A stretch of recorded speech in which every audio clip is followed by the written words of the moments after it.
The Ford GT40 never exists. Carroll Shelby becomes a footnote, and you could have bought a Mustang with a screaming Ferrari V12 for the same price as a Boss 429. All because in 1963, Henry Ford II was one signature away from owning Ferrari for $10 million. The contracts were ready, the lawyers were waiting. Then Enzo Ferrari saw one line about Ford controlling the racing budget, and he went nuclear, screamed about his integrity, kicked everyone out, killed the deal on the spot. But what if Ford had just said, "Keep your racing team," and signed the check anyway? Everything changes. Let's break it down. The GT40 dies before it's born. First thing that changes, the Ford GT40 never happens. And I know that sounds crazy because the GT40 is the American racing legend. 4 straight Le Mans wins, the car that destroyed Ferrari on their home turf. But here's the reality. The GT40 only existed because of pure spite. Henry Ford II didn't build that car to win races. He built it to humiliate Enzo Ferrari. It was a revenge project. The whole thing was personal. Ford literally went to England, hired the best engineers money could buy, threw an ungodly amount of cash at the problem, and said, "I don't care what it costs, beat Ferrari." But if Ford owns Ferrari, there's no revenge, there's no grudge, there's no reason to spend millions developing a race car from scratch when you already own the team that's been winning Le Mans for years. So instead of building the GT40, Ford just dumps all that money into Ferrari's existing program. The 330 P3, the P4, those cars were already competitive. Now imagine them with Ford's factory backing, unlimited budget, American engineering support, better logistics. Ferrari probably wins Le Mans from 1966 to 1969 without breaking a sweat. But the GT40, the car that became a cultural icon, the car that inspired Ford's modern supercar, the car that made Carroll Shelby a household name, it just doesn't exist. And speaking of Shelby, let's talk about what happens to him in this timeline.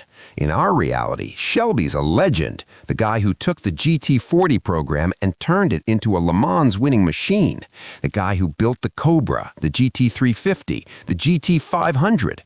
Ford gave him massive factory backing, and he became one of the most famous names in American performance. But in this timeline, Ford doesn't need him. They've got Ferrari engineers, they've got Ferrari racing history, they've got the entire Scuderia Ferrari operation at their disposal. So Shelby, he's still the guy putting Ford V8s into British roadsters. The Cobra still exists, but it stays a niche curiosity. Maybe a few hundred get made. It's a cool car, but it's not the global icon we know today. And the Shelby Mustangs, the GT350, the GT500, they might not happen at all, because instead of handing the Mustang to a Texas chicken farmer turned race car driver, Ford has access to Ferrari's engine tuners, their chassis engineers, their racing pedigree. Which brings us to the absolute wildest part of this timeline, the Frankenstein cars. Because Ford didn't want to buy Ferrari just for the racing team. They wanted the technology, the engineering, the prestige. And in the late 60s and early 70s, Ford was cranking out muscle cars and pony cars by the millions. So what happens when you mix American production volume with Italian exotic engineering? You get some absolutely mental machines. Let's start with the Mustang. In our timeline, the peak performance Mustang was the Boss 429. Big, heavy NASCAR homologation V8 crammed into a car that never designed for it. It was brutal, but it wasn't refined. Now imagine this. It's 1969. Ford's engineers are sitting in a room with Ferrari's Colombo V12.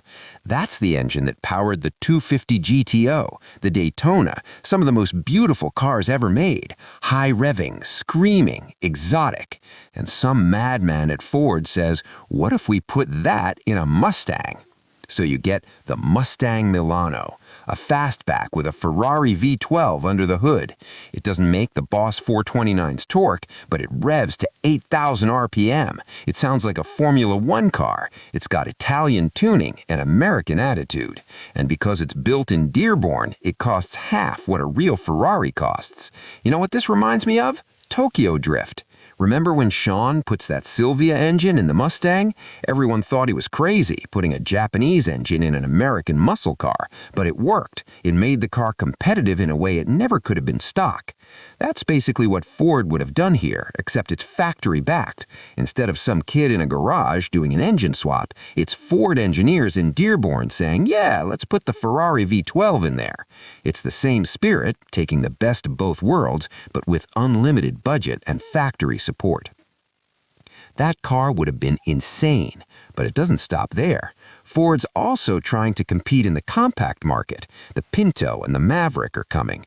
They're economy cars, but Ford's got Ferrari sitting in their back pocket. So they take the Ferrari Dino V6, the engine from the 246 GT, and they detune it, make it reliable, make it affordable, and they drop it into the Pinto.